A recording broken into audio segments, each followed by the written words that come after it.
Greetings Retro Gamers, I am the Nerdy Daddy, and for this video, I'm going to be reviewing a NES title that I have a love-hate relationship with. Mission Impossible. Let me say that the name of this game pretty much sums it up. It's super challenging, and unless you have patience, I wouldn't recommend playing it. I'm not saying the game is bad though, the game is actually really good. It's just tougher than a fossilized pterodactyl turd sandwich. So let's start with the basic info. Mission Impossible was released in 1990 and was developed by Ultra and Konami. Now before I go on, let me point out one important piece of info about these two companies. Back in Nintendo's early years, their third-party developers were only allowed to publish 5 games each year. Konami at the time was slightly suffering from this because they were publishing 10 per year for the Famicom and Famicom Disk System in Japan. But their way of handling the situation was genius. They created Ultra as a shell corporation, and they were finally able to bypass the rule and publish more games. To get back on topic, Mission Impossible is a top-down, third-person action-adventure game that was based off the second season of the TV series that aired from 1988 to 1990. In the game, Dr. O and his secretary have been kidnapped by the Sinister Seven.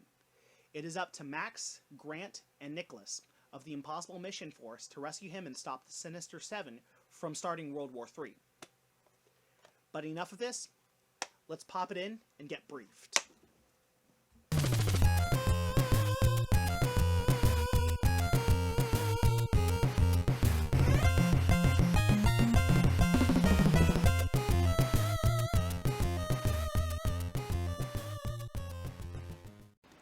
After you get done watching the intro, you will be given the option to either start the game from the first stage or enter a password to go to one of the other stages. There are 6 stages in all, 4 of them having the objective of make your way through the level, grab the key card, make your way to the end and fight a possible boss, and the other 2 stages are auto-scrolling levels that just have you boat or ski to the end. So before I go over the gameplay and mechanics, let's take a moment to talk about the graphics, controls, sound, and music. I would like to point out that I really like the graphics in this game. The graphics were done really well for it being a top-down view. The color schemes and environments are nice as well. The controls are good too, no weird twitches or delays. The fact that you have full 8-direction movement is also great. The sounds and music are done pretty well for the most part. A majority of the sounds are good and are not too repetitive and annoying, but there are a few minor exceptions. Before I continue, let me remind you, I said I have a love-hate relationship with this game, so just keep that in mind. One sound that gets annoying real quick is this damn door sound in this weird maze section of the first stage. If you don't know the right path, you will be stuck here for a while trying to figure out where the hell to go. Ah! Shit! Another sound I get annoyed with is this stupid alarm when you get spotted by a camera or a sentry bot.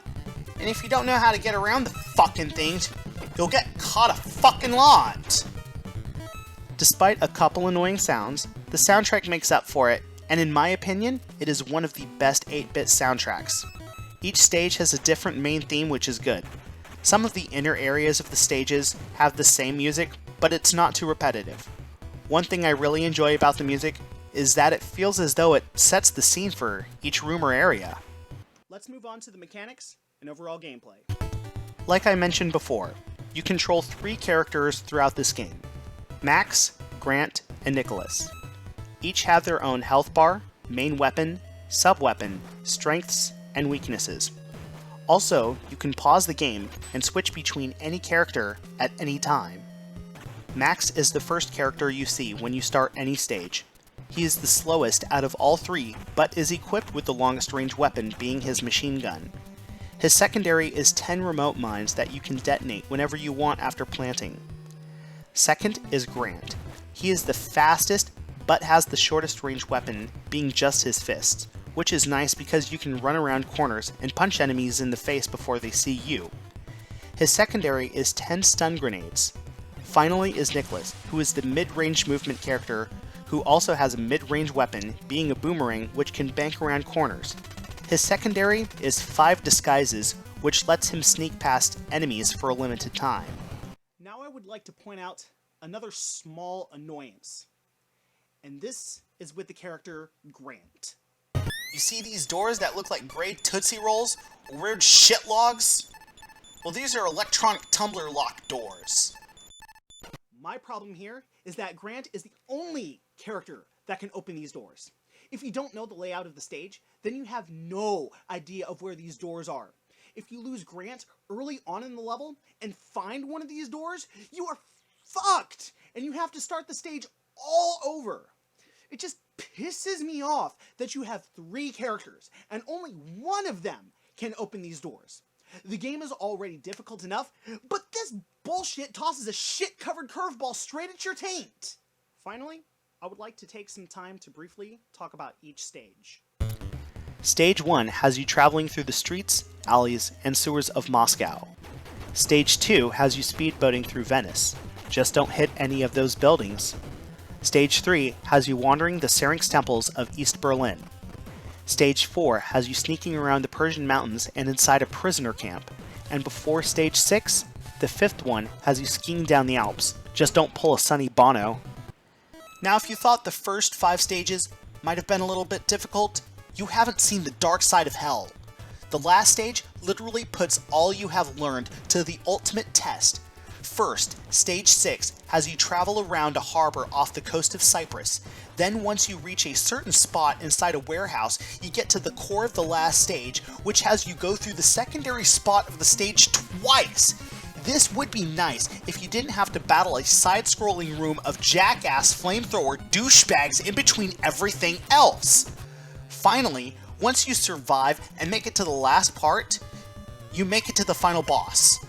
The last boss turns out to be a World War III computer that you must play a game with in order to win! A fucking World War III computer is your final boss? Well, I guess it's not a total loss. I take it the programmers were thinking, let's make this game super difficult, but reward players with an easy final boss. I mean, it's not like you have to travel over a damn rainbow bridge to Gingerbread Town to deliver a secret recipe to the master baker. Now that would make the game just way too fucking easy. Instead, you have to endure 6 stages of agonizing hell to deal with just a simple computer at the end. Ugh. Overall, Mission Impossible is a game worth owning and playing. I would not recommend this game to any gamer who does not have the patience to take on the challenge. The mission may seem impossible, but with time, practice, and patience, it is actually found to be possible. So, comment question is, what are some of your favorite secret agent /spy /espionage games? Leave answers in the comment section below. Also, what games would you like me to review in the future? I am the Nerdy Daddy. Keep those thumbs busy. Stay nerdy.